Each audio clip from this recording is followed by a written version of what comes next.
तो भाई लोग, आज हम बात करने वाले हैं लुकिसम के चैप्टर नंबर 319 के बारे में। और अगर आपको एनिमेज या मानवास की एक्सप्लेनेशन देखना अच्छा लगता है तो आप मेरे चैनल को सब्सक्राइब कर सकते हो, क्योंकि मैं कोशिश करता हूं कि आपको अच्छे से अच्छा एक्सप्लेनेशन दे सकूं। तो आज की वीडियो की शुरुआत में हम देखते हैं जेक किम को, जो अपने साथ के बंदों को बोल रहा होता है, हम लोग वर्कर्स के साथ मिलकर काम करने वाले हैं। ब्रैड कहता है, लेकिन क्या हम सच में उन लोगों के ऊपर भरोसा कर सकते हैं? जेक कहता है, हम उनके साथ कुछ वक्त तक ही काम करेंगे, हम उनके साथ परमानेंटली काम नहीं करने वाले, क्योंकि वर्कर और हमारा दुश्मन एक ही है, यानी कि गन। और मैं वर्कर्स से फाइट करके अभी गन को किसी भी तरह से कोई भी फायदा नहीं देना चाहता। मैं गन से बदला लेके रहूंगा, चाहे इसके लिए मुझे कुछ भी करना पड़े। उसका जो मन में आए मैं उसको वो नहीं करने दे सकता। अब बहुत हो गया। और यार, जो ब्रैड और जेसन लोग होते हैं उनको ये बात समझ नहीं आ रही होती है कि जेक बदला लेने के लिए इतना ज्यादा उतावला क्यों है। लेकिन ब्रैड लोगों को ये बात नहीं पता होती कि बिग डील गैंग को बचाने के लिए शीनू हान ने खुद को बेच दिया था। अगर उनको ये बात पता होती तो वो भी गन के ऊपर इतना ही ज्यादा गुस्सा करते जितना कि हमारा जेक करता है। अभी जेक अपने मन में बोल रहा होता है, ब्रैड,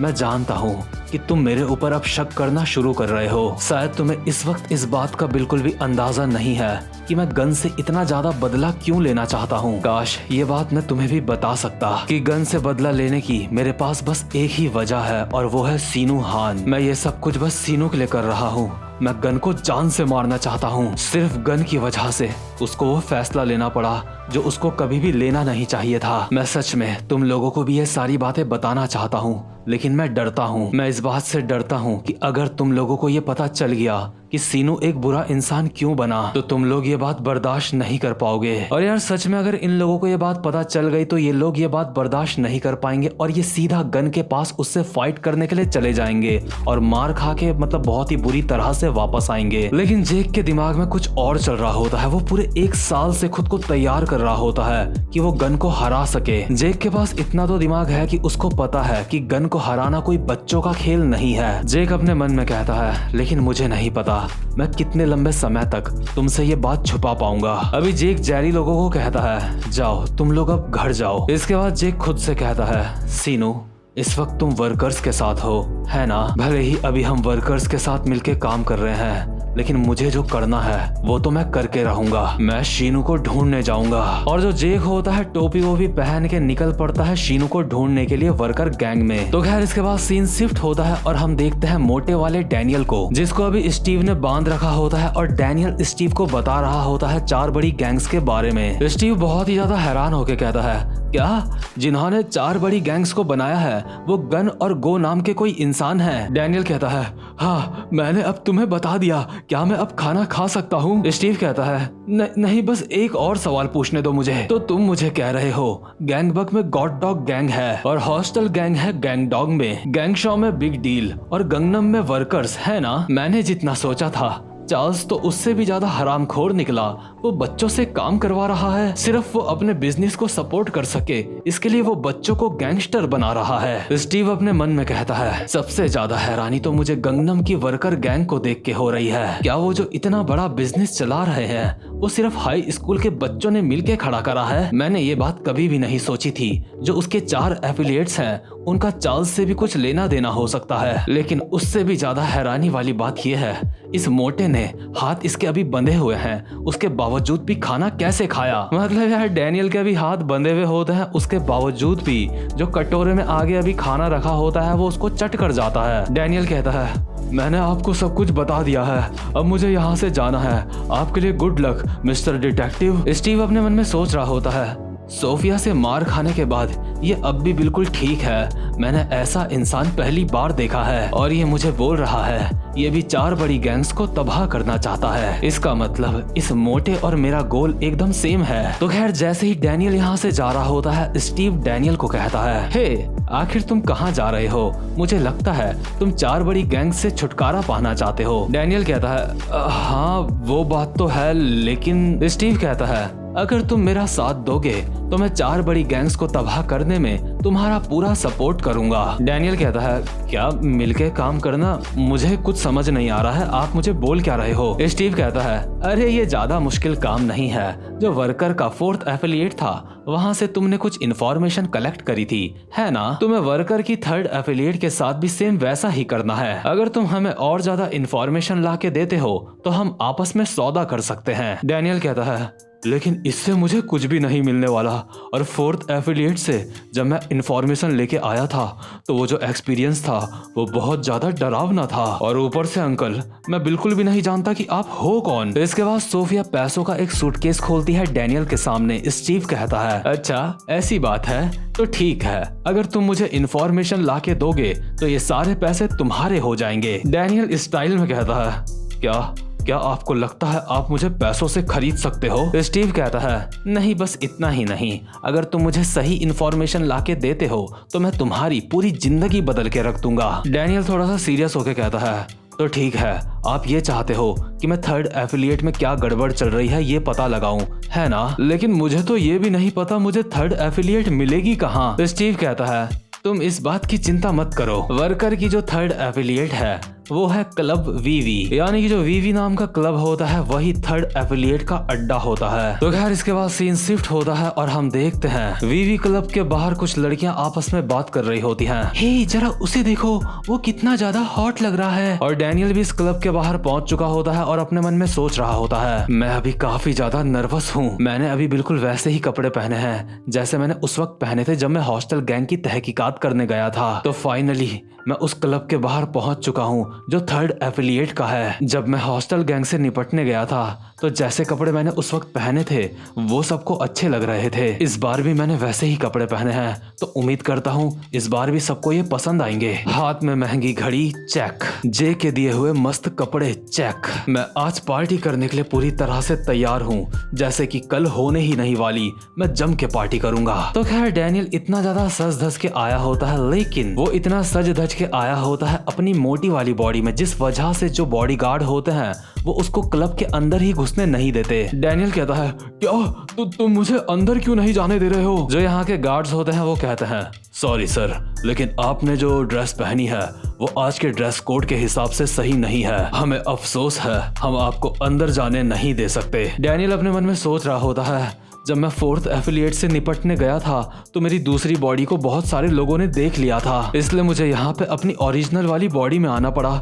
लेकिन ये लोग मुझे अंदर क्यों नहीं जाने दे रहे हैं? ये बोल रहे हैं जो मैंने शर्ट पहनी है इसकी वजह से ये मुझे अंदर नहीं जाने दे रहे हैं। आखिर एक शर्ट से क्या फर्क पड़ता है? लेकिन एक सेकंड, जो लोग वहां से अंदर जा रहे हैं उन्होंने तो शर्ट पहनी है, तो ये उन्हें अंदर जाने दे रहे हैं और मुझे नहीं। शायद इसी को कहा जाता है शक्ल देख के भगा देना। और यार जो इस तरीके के क्लब होते हैं ना, वहाँ पे इसको कहा जाता है फेस ब्लॉकिंग, मतलब कि जिसकी अपीयरेंस और शक्ल गार्ड्स को अच्छी नहीं लगती वो उसको अंदर नहीं जाने देते। डैनियल चिल्ला के कहता है, अरे कम से कम मेरी आईडी तो चेक कर लो, मुझे अंदर जाने दो। गार्ड्स डैनियल को कहते हैं, सर क्या आप चाहते हो हम आपको यहाँ से जबरदस्ती बाहर फेंक दें? और हाँ, अगर आपने जो शर्ट पहनी है अगर आप उसको निकाल भी देते हो हम आपको फिर भी अंदर जाने नहीं देंगे। डैनियल अपने मन में कहता है, क्या ये लोग मुझे इस तरह से बाहर निकाल रहे हैं? मैं सच में काफी ज्यादा हैरान हूँ। मैं तो सोच रहा था मैं काफी ज्यादा अच्छा लग रहा हूँ, कम से कम ये जो लोग मेरे बगल में बैठे हैं मैं इनसे तो अच्छा ही दिखता हूँ। और डैनियल के ही बगल में यहाँ पे 3-4 लोग और बैठे होते हैं जिनको गार्ड्स ने अंदर जाने नहीं दिया होता। डैनियल अपने मन में कहता है,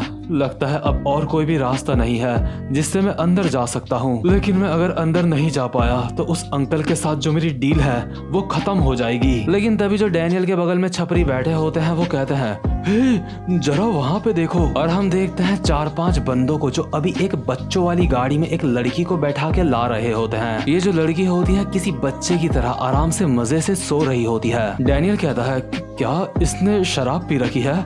इसको देख के ऐसा लगता है जैसे ये पूरी तरह से बेहोश है और इसने ये बच्चों वाला सूतर मुंह पे क्यों लगा रखा है? और जो यहाँ पे बाकी के छपरी होते हैं वो बोल रहे होते हैं, हे जरा उस लड़की की आंखें देखो। दूसरा बंदा कहता है कि क्या वो लड़की भी क्लब जा रही है? कि क्या उस बच्चों वाली गाड़ी के साथ वो उसको वहाँ अंदर एंट्री करने देंगे? लेकिन तभी जो एक काले कोट वाला बंदा होता है वो इस लड़की को अपने गोद में उठा के इस क्लब के अंदर चला जाता है। और क्लब के जितने भी गार्ड्स होते हैं वो इन दोनों के सामने अपने सर झुका देते हैं। ये गार्ड्स कहते हैं, वेलकम सर, आपका दोबारा से स्वागत है। और छपरी लोग आपस में बात कर रहे होते हैं। हे, तुमने देखा, वो सारे के सारे उनके सामने अपना सर झुका रहे हैं। मुझे लगता है वो बहुत ही ज्यादा कोई अमीर वीआईपी है। डैनियल अपने मन में कहता है, क्या ये कोई जवान लोग हैं जो बहुत ज्यादा अमीर हैं, इसलिए ये इस तरह से अंदर जा रहे हैं? लेकिन एक सेकंड, ये सिर्फ जवान और अमीर ही नहीं है, ये लोग वर्कर गैंग से हैं। इनमें से एक के कोट के ऊपर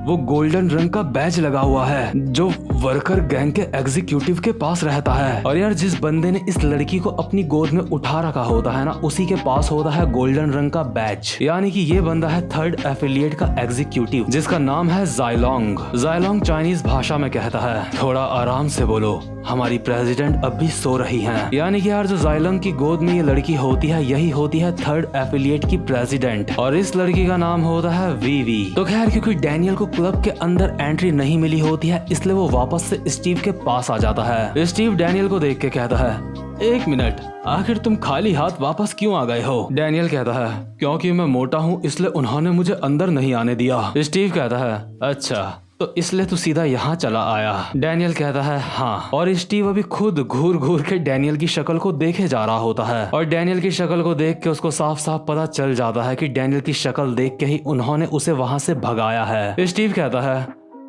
मुझे लगता है अब और कोई रास्ता नहीं है। अगर तुम इतने ज्यादा अच्छे नहीं दिखते हो कि तुम्हें वहां अंदर एंट्री ना मिल पाए, तो हमें तुम्हारे लुक्स को बहुत ही ज्यादा अच्छा बनाना होगा, जिससे वो तुम्हें अंदर एंट्री दे दें। डैनियल कहता है, मैं प्लास्टिक सर्जरी नहीं करवाऊंगा। स्टीव कहता है, डैनियल, तुम्हें पता है लोग क्या कहते हैं, अगर तुम अपना वजन घटा लोगे तो तुम काफी ज्यादा अच्छे दिखने लगते हो। और स्टीव यहाँ से जाते जाते सोफिया को कहता है, सोफिया, चाहे तुम्हें कुछ भी करना पड़े, लेकिन इस मोटे का 90 lbs वजन तुम्हें कम करना है। अगर ये तुम्हारे साथ ट्रेनिंग करेगा तो ये जल्द ही अपना वजन घटा सकता है। तो डैनियल, अब मैं तुमसे बाद में मिलता हूँ। और स्टीव यहाँ से चला जाता है। तो खैर, अभी जो सोफिया होती है अपने या फिर डैनियल के किसी के तो कपड़े फाड़ते हुए कहती है, क्या तुम्हें सिस्टम आता है? तो खैर, इसके बाद सीन शिफ्ट होता है और हम देखते हैं टॉम ली को, जो अभी एक बार के अंदर आ रहा होता है। टॉम कहता है, वेल वेल वेल, तो मैं वापस आ गया।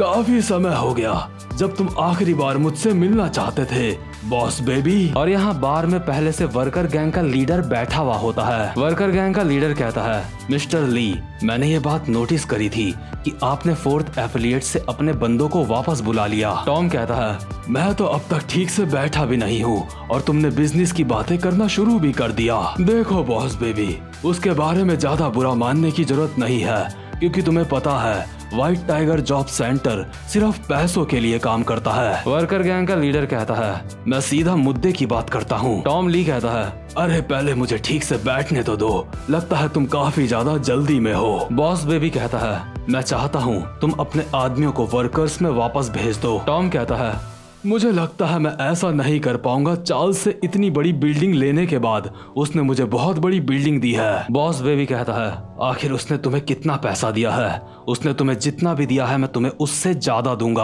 और जो बॉस बेबी होता है यानी कि लीडर, वो टॉम को अपना मोबाइल दिखाता है। टॉम ने अभी ठीक से मोबाइल में देखा भी नहीं होता। टॉम कहता है, तू साले मादर, तूने मुझे इतनी दूर से बस इस चीज के लिए बुलाया, इस फालतू काम के लिए। लेकिन जैसे ही टॉम मोबाइल में ठीक से देखता है, उसका डिसीजन अचानक से बदल जाता है। टॉम कहता है, तो ठीक है बॉस बेबी, अगर आप इतना बोल रहे हो तो मेरे लोग आपके लिए दोबारा से काम करने लगेंगे। थर्ड एफिलिएट को बता देना कि माफी के तौर पे मैं वहाँ पे एक्स्ट्रा इंटर्न भेज रहा हूँ, यानी कि एक्स्ट्रा इंटर्नशिप वाले बंदे जो थर्ड एफिलिएट की रक्षा करेंगे। तो खैर, वहीं दूसरे सीन में हम देखते हैं सोफिया और डैनियल की ट्रेनिंग स्टार्ट हो चुकी होती है, बट इनकी ट्रेनिंग देख के ऐसा लग रहा होता है कि इनकी ट्रेनिंग कम चल रही है और सोफिया डैनियल को पेल ज्यादा रही है। सोफिया भी डैनियल को उड़ा उड़ा के मार रही होती है। सोफिया कहती है, तुम्हारे अंदर मार खाने का टैलेंट है। और डैनियल अपने मन में सोच रहा होता है, लेकिन मुझे वेट कम करना क्यों है? आखिर मैं ये सब यहाँ पे क्या कर रहा हूँ? मैंने बहुत मुश्किल से अपनी लाइव स्ट्रीम में अपनी जगह बनाई है, लेकिन अब मैं यहाँ पे अपना वेट लूज कर रहा हूँ। क्या होगा अगर इससे मेरी लाइव स्ट्रीम में कुछ फर्क पड़ेगा? क्या पता इससे मेरे व्यू डाउन हो जाएं। डैनियल एक स्माइल के साथ कहता है, खैर जो भी हो, मुझे लगता है थर्ड एफिलिएट के साथ डील करना इतना ज़्यादा मुश्किल नहीं होगा। मैं इतना तो अंदाज़ा लगा ही सकता हूँ, वो फोर्थ एफिलिएट के जितनी खतरनाक नहीं होंगी। मैं सच में अभी से सोच रहा हूँ मुझे थर्ड एफिलिएट में वहाँ किस इंसान से फाइट करनी पड़ेगी। और वहीं दूसरे सीन में हम देखते हैं जो जेक किम होता है वो भी अकेला निकला हुआ होता है वर्कर गैंग के बारे में पता लगाने के लिए, या फिर कह सकते हैं शिनू हान को ढूंढने के लिए। डैनियल अपने मन में बोल रहा होता है, खैर जो भी हो, थर्ड एफिलिएट चाहे कितनी भी खतरनाक हो लेकिन वो फोर्थ एफिलिएट से खतरनाक नहीं हो सकती। मेरे लिए थर्ड एफिलिएट से निपटना फोर्थ एफिलिएट से निपटने से ज्यादा आसान होगा। हा हा हा हा। लेकिन तभी भाई लोग हम देखते हैं जो थर्ड एफिलिएट होता है उसके क्लब के बाहर अभी खड़ा होता है हमारा जोहान शियोंग, यानी कि व्हाइट टाइगर जॉब सेंटर का इंटर्न, जो कि यहाँ का एक गार्ड है। तो अगर जोहान यहाँ की रक्षा कर रहा है तो आप अंदाजा लगा सकते हो थर्ड एफिलिएट से निपटना मुश्किल होगा या फिर आसान। और ऊपर से थर्ड एफिलिएट में सिर्फ जोहान ही नहीं, ऐसे काफी सारे बंदे हो सकते हैं जो और ज्यादा खतरनाक हो। तो खैर भाई लोग चैप्टर्स काफी ज्यादा मजेदार होते जा रहे हैं और उम्मीद करता हूँ कि आपको आज की वीडियो भी अच्छी लगी हो। तो यार चैनल को सब्सक्राइब और वीडियो को लाइक करना बिल्कुल भी मत भूलना ताकि आगे आने वाली वीडियोस आप मिस ना कर सको। अब मैं मिलूंगा आपसे अपनी नेक्स्ट वीडियो में, तब तक के लिए गुड बाय।